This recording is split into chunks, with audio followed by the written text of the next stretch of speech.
Gators, it's Miss McConnell. I'm here to read you a book, and our story is Velma Gratch and the Way Cool Butterfly. It is by Alan Madison and Kevin Hawkes. Velma Gratch and the Way Cool Butterfly. Velma Gratch was the youngest of the three Gratch sisters. Frida, the oldest, had gone through first grade first, followed by Fiona. Now it was Velma's turn. The chorus teacher remembered Frida's best because she had a voice like an angel. The gym teacher remembered Fiona best because she ran like the devil.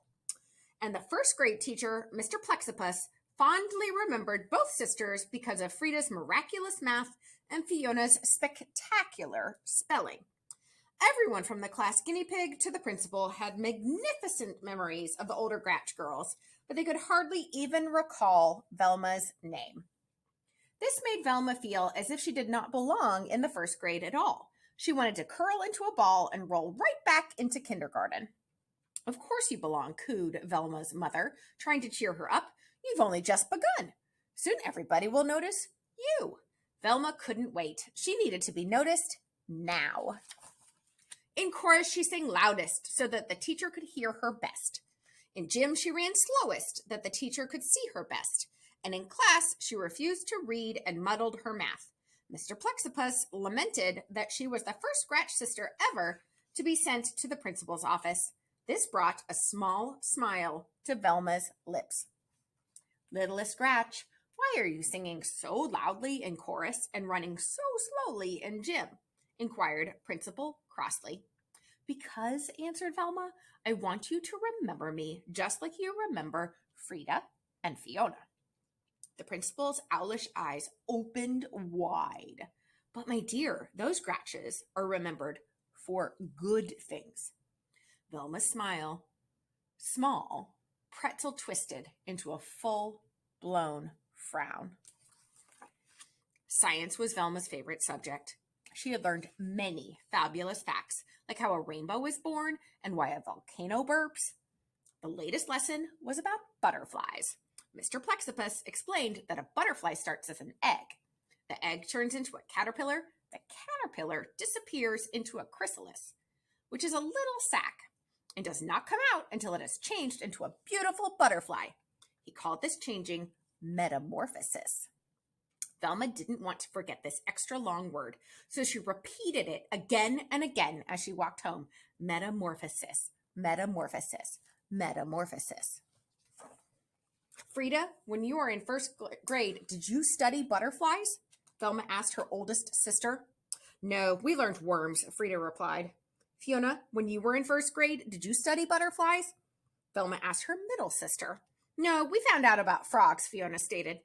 "Well," Velma said proudly, "we are studying butterflies and metamorphosis."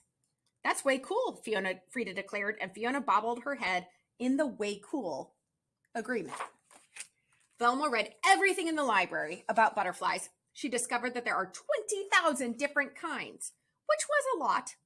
She adored the ones with colorful names: brown elfin, frosted flasher, sleepy orange. She adored the ones with funny names: comma, question mark, American snout.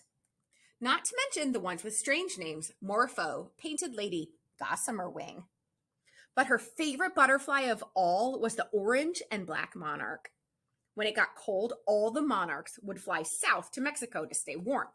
Velma thought this was an amazing coincidence because last winter vacation, she and her family had also flown south to Mexico to stay warm. In science, Mr. Plexipus announced that they would take a class trip to the Butterfly Conservatory, a place where real butterflies were collected and cared for. Because Velma didn't want to forget this extra long word, she repeated it again and again as she walked home. Conservatory, conservatory, conservatory. "Frida, did you take a class trip in first grade?" Velma asked her oldest sister.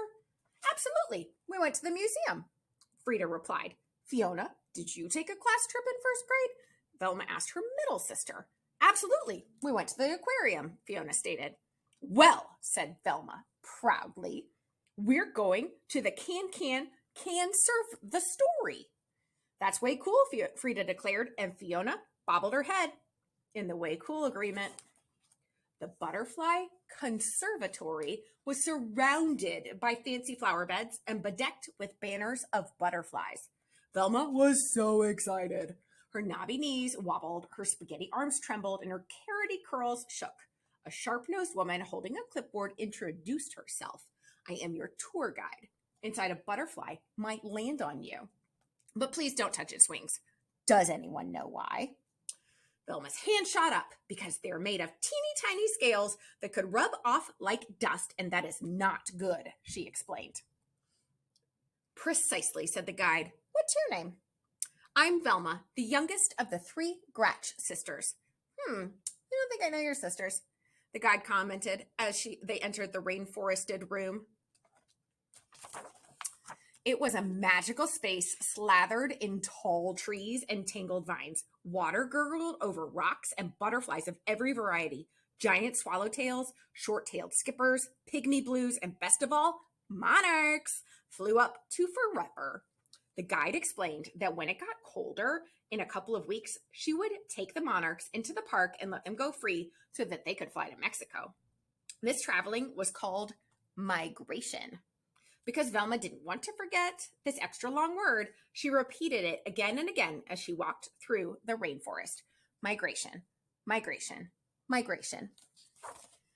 A gorgeous green comma rested on Randy's head. The class oohed. A baby brown elfin settled on Sandy's nose. The class awed. A big blue morpho alighted on Andy's shoulder. The class gasped.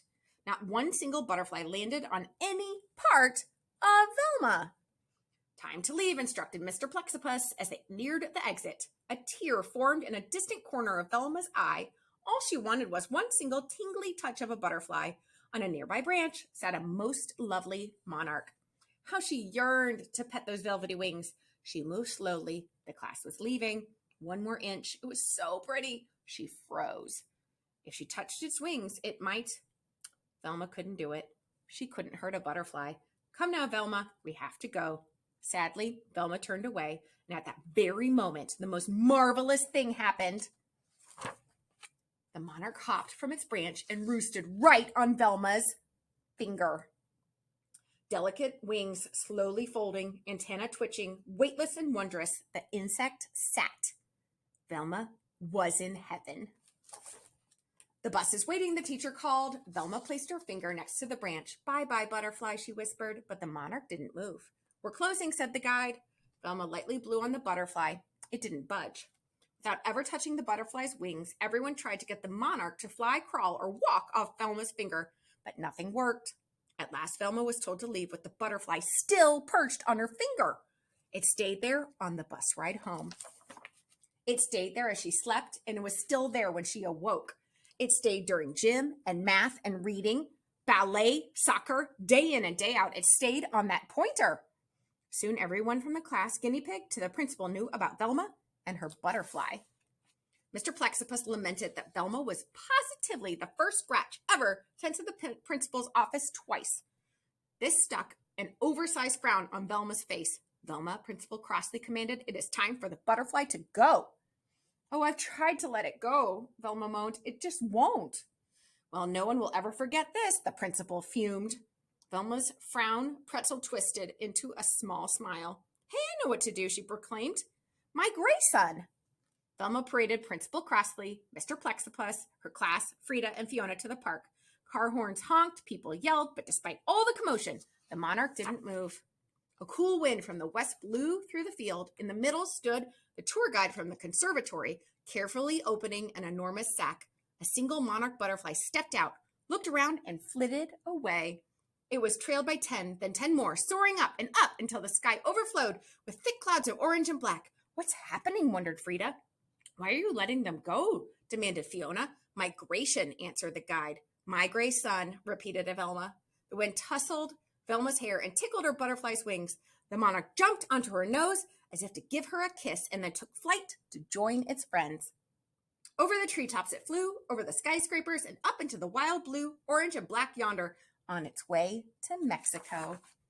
Velma, shouted Principal crossly, and every eye turned toward her. Oh no, fretted Velma. Surely that she was about to become the only Gratch ever sent to the principal's office 3 times.